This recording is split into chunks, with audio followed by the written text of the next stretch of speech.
Bonjour, je suis Moustapha Ba, président sortant de l'amicale des étudiants de la faculté de lettres et sciences humaines et étudiant au niveau du département de géographie en post-master.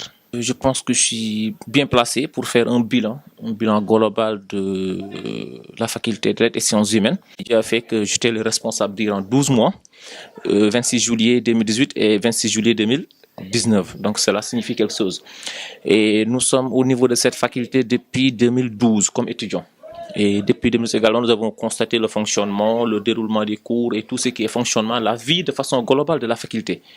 Et ce que nous avons constaté, c'était que c'est une faculté vraiment où il y avait beaucoup de soucis et beaucoup de problèmes, beaucoup de grèves. Des fois même, on perdait 2 mois de cours et cela également a impacté le fonctionnement normal de l'année universitaire. Nous avons une amicale, c'est dans le but quand même de stabilité d'abord, en fait, de permettre d'avoir une stabilité de la faculté. C'est ce que l'amicale a fait depuis donc 12 mois. Certes, il y a toujours des problèmes, on n'en disconvient même pas, mais je dis que aller en grève, c'est l'ultime, en fait, chose qu'on doit faire en tant que responsable. Aujourd'hui, ce qui se passe avec les bourses, en fait, nous avons compris que vraiment c'est de l'arnaque de la part de l'Ecobank. C'est également, en fait, invivable. Les étudiants sont fatigués. Il faut aller au niveau de l'avenir. Ces genres de choses-là, en fait, ça n'a rien à voir parce que c'est la pédagogie et le social. Ça, c'est les bourses. C'est normal. Donc, c'est pas la faculté qui gère directement. Elle ne fait qu'envoyer les listes, c'est la direction des bourses qui gère les bourses, c'est le ministère de l'enseignement supérieur, c'est le ministère des Finances. Donc, c'est des responsabilités partagées. Tout un chacun a une part de responsabilité. Mais effectivement, si quand même on n'arrive pas à régler, ça vaut la peine d'aller en grève, c'est une certitude. Le problème, ce n'est pas le fait de payer l'étudiant, mais c'est l'accès, en fait, c'est que l'étudiant puisse accéder à cette bourse facilement.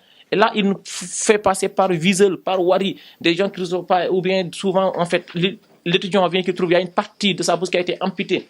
Et c'est même pas par qui. Donc, vraiment, c'est des choses qu'il faut régler. Sinon, ça va conduire également à des mouvements d'humeur. Et vraiment, c'est pas ce que nous souhaitons, nous, en tant que responsables d'étudiants.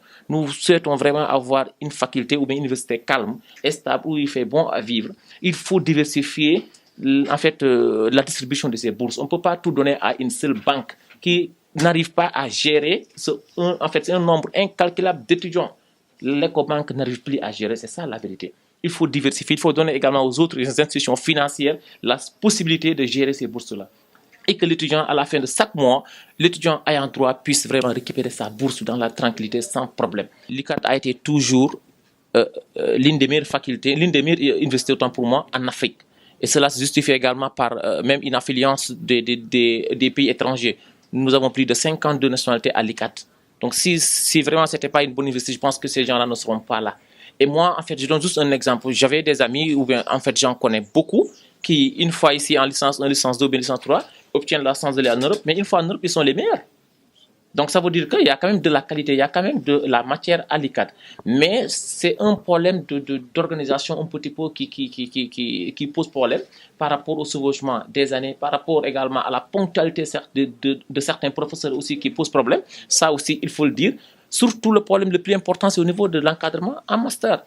C'est en fait le nombre qu'on a d'étudiants en master comparé au nombre d'enseignants que nous avons. Donc, il n'y a pas photo. Le ratio n'est pas du tout... Il est largement dépassé.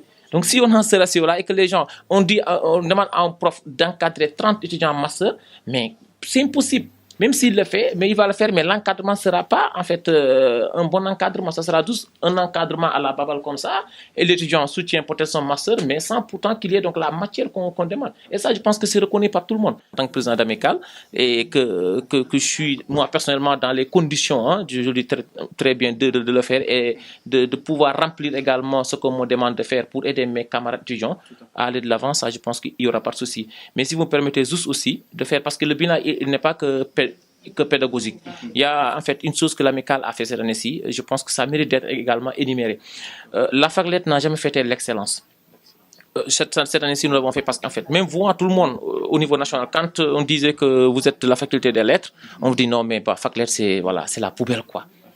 Et ça, moi, personnellement, ça m'a marqué. Ceux du Sénégal sont issus de cette faculté-là. Le prof Ibader Cham, il est là. L'autre là, Bachir Diagne, le plus grand philosophe actuellement, il est de cette faculté-là. On peut en citer d'autres, Lassoukabe, on peut en citer d'autres. C'est des gens aujourd'hui, des personnalités vraiment renommées et qui sont connues au niveau de ce pays-là et au niveau international. Donc je pense que la faculté a quoi à être valorisée. Et ça, c'est un combat de nous étudiants. Et moi, j'en fais même un combat personnel. Il faut que les gens arrêtent. À la faculté, on a fêté la femme. c'est la première fois également qu'une amicale d'étudiants essaie de faire des choses pareilles. Voilà, c'est juste des mots de remerciement et j'en profite aussi pour remercier l'équipe de la FLSH qui a remporté le championnat, en fait, la coupe de directeur, coupe interfaculté de la fac, c'est également pour la première fois. Ça également, c'est vous dire qu'en fait, c'est une bonne étoile que nous avons cette année-ci. Aujourd'hui, on va jouer également la finale du basket contre FMPO, la faculté de médecine. Espérons qu'on va gagner pour faire un doublé pour la faculté de lettres. Et dire également un grand merci à l'administration avec à sa tête le doyen Pierre Sarr qui également vraiment nous a accompagnés, un homme ouvert, disponible, qui discute avec tout le monde. Et dire aussi un merci à l'ensemble des étudiants de la faculté. Il n'y a pas d'opposition, il n'y a pas de pouvoir, il n'y a que la faculté qui compte. On est étudiant, on ne peut pas rester étudiant toute la vie, c'est impossible. On est étudiant durant quelques temps et on passe à autre chose. Et c'est cela que je voulais dire. Je remercie tout le monde et vous aussi, je vous dis un grand merci. Merci. Okay.